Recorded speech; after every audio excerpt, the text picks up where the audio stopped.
Halo semuanya, kembali lagi di GEP Media Channel bersama Kak Sandra. Di video kali ini kita akan kembali membahas soal prediksi UTBK literasi bahasa Inggris. Bagaimana pembahasannya? Yuk kita cek videonya.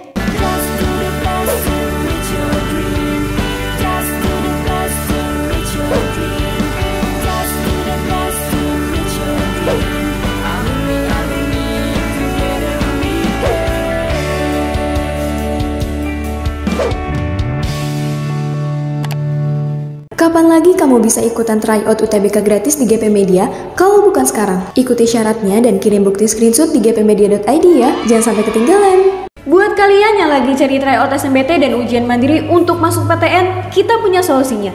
GEP Media menyediakan tryout SNMPT dan ujian mandiri untuk beberapa PTN ternama di Indonesia. Mulai dari harga 10.000, kalian sudah dapat ribuan soal prediksi, video pembahasan, dan ada kelas online juga loh. Yuk daftar sekarang. Oke, kali ini kita langsung ke pembahasan soal. Di sini kita lihat supply chain weakness were brought to the forefront during the COVID-19 pandemic, atau tentang electronic vehicles yang hybrid seperti itu. Kita lihat soalnya, which of the following best restate the underlined sentence in the first paragraph. Kita lihat di sini ada kalimat yang digarisbawahi pada paragraf pertama ya, yang mana kalimatnya berbunyi one top of that shifting consumer values and tougher environmental regulations have resulted in more people buying hybrid vehicles, seperti itu. Jadi untuk soal ini menanyakan praparsa yang tepat untuk kalimat yang digarisbawahi pada paragraf pertama ya. Terjemahan kalimat yang sudah kakak sebutkan tadi adalah, selain itu pergeseran perilaku konsumen dan peraturan lingkungan yang lebih ketat telah mengakibatkan lebih banyak orang untuk membeli kendaraan hybrid, seperti itu. Kalimat bermakna sama dengan kalimat tersebut kita lihat di sini ada di poin D ya. Nah, structure, environmental rules and changing market trends have urged people to use hybrid vehicles, yang mana artinya adalah peraturan lingkungan yang lebih ketat. Stricter environmental rules. Untuk apa? Dan tren pasar yang berubah telah mendorong orang untuk menggunakan kendaraan hybrid. Dengan demikian, pilihan yang tepat untuk opsi jawaban ini adalah yang D. Kalau yang A, kenapa tidak tepat? Di sini ada kalimat stricter environmental laws and changing consumer behavior have impacted how people buy hybrid vehicles, atau undang-undang lingkungan yang lebih ketat, dan perubahan perilaku konsumen ya, memberikan dampak pada cara orang-orang untuk bagaimana membeli kendaraan hybrid. Lalu kemudian untuk yang B, changing consumption patterns and stricter environmental laws have deceived hybrid vehicles buyers, atau perubahan pola konsumsi dan undang-undang lingkungan yang lebih ketat telah menipu pembeli kendaraan hybrid atau hibrida. Itu kurang tepat ya. Lalu kemudian untuk C, hybrid vehicle users have been disappointed by environmental rules and eco-friendly vehicle trend, atau artinya adalah penggunaan kendaraan hibrida telah dikecewakan oleh peraturan lingkungan dan tren kendaraan ramah lingkungan, pun itu kurang tepat ya. Lalu untuk yang E, consumer values and tougher environmental rules reduce the purchase of hybrid vehicle, atau perilaku konsumen dan peraturan lingkungan yang lebih ketat mengurangi pembelian kendaraan hibrida, pun kurang tepat untuk dijadikan restate ya dari underline sentence yang ada pada paragraf pertama. Oleh karena itu jawaban yang paling tepat adalah yang D.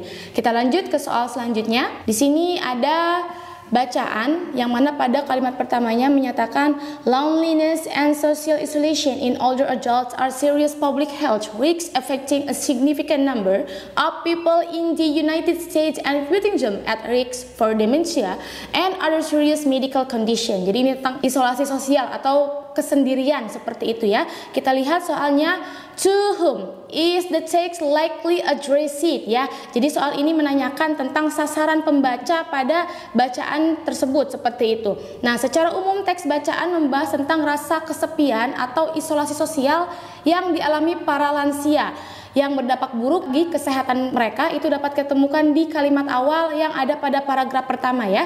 Dengan demikian sasaran teks ini adalah mereka yang tinggal di sekitar lansia atau para orang-orang lansia, seperti itu, agar mereka memperhatikan kondisi para lansia tersebut. Jadi di sini jawaban yang paling tepat adalah yang B ya, people living around elderly, atau seseorang atau masyarakat yang tinggal di sekitar lansia agar lebih memperhatikan lansia tersebut ya.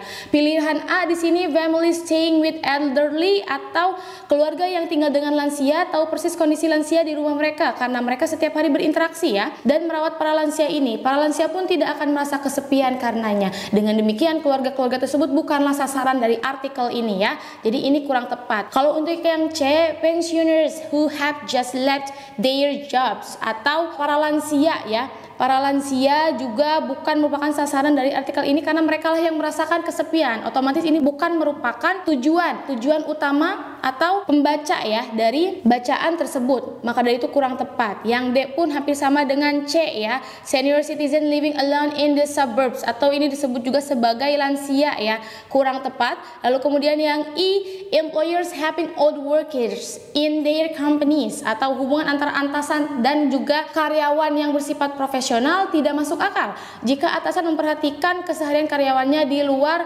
kantor. Oleh karena itu jawaban yang paling tepat adalah yang B. Gunanya adalah agar mereka yang tinggal di sekitar lansia itu bisa lebih memperhatikan kondisi para lansia. Seperti itu. Kita lanjut ke soal selanjutnya. Masih bacaan yang sama tentang loneliness and social isolation. Soalnya adalah from the last paragraph we can infer that. Oke, jadi soal ini menanyakan kesimpulan tersirat yang terdapat atau yang dapat kita ambil berdasarkan informasi dari bacaan ini. Nah, di sini kita lihat ada those who experience loneliness may develop heart disease, atau yang A ini bukan merupakan kesimpulan ya, karena melainkan fakta pada teks. Pada kalimat ketiga di sini di paragraf pertama ya, disimpulkan bahwasanya hubungan sosial yang buruk ditandai dengan isolasi sosial atau kesepian. Ada kaitannya dengan peningkatan resiko penyakit jantung sebesar 29%. Nah, di sini ya, itu berarti kurang tepat. Lalu kemudian untuk yang B di sini ada kata feeling lonely aggravates the heart condition of the elderly. Nah, ini merupakan kalimat yang tepat ya, atau kalimat tersirat yang dapat kita simpulkan pada bacaan ini. Karena apa? Berdasarkan kalimat ketiga dan keempat dapat diambil kesimpulan bahwa rasa kesepian akan memperburuk kondisi jantung pada lansia di sini ya. Oke, sudah ditandai. Kemudian untuk yang C di sini tidak tepat karena apa? Karena di sini tidak cukup informasi pada kalimat ketiga dan keempat di paragraf terakhir di sini ya. Di paragraf terakhir yang dapat mendukung kesimpulan ini. Kesimpulan ini tepat jika terdapat informasi bahwa sebagian besar lansia tersebut mengalami penyakit jantung. Berarti untuk C ini kurang tepat ya. Lalu kemudian yang D, the older people get, the more lonely they will feel. Seperti itu. Tidak tepat karena apa? Kesimpulannya menunjukkan bahwa setiap orang yang bertambah tua pasti akan mengalami kesepian. Pada kalimat pertama disampaikan di sini ya. Kalimat pertama disampaikan bahwasanya kesepian dialami oleh banyak lansia, sehingga tidak dapat disimpulkan bahwa kesepian yang isolasi sosial akan membuat orang tidak dapat bertahan hidup. Informasi yang disampaikan hanya resiko kematian yang meningkat. Seperti itu. Otomatis jawaban yang paling tepat adalah yang B ini ya, yang E pun kurang tepat seperti itu. Baik teman-teman, untuk kali ini kakak akan memberikan satu soal untuk kemudian teman-teman isi, dan jangan lupa cantumkan jawaban terbaik kalian di kolom komentar ya. Sekian untuk pembahasan soal kali ini, kita berjumpa lagi di pembahasan soal selanjutnya. See you!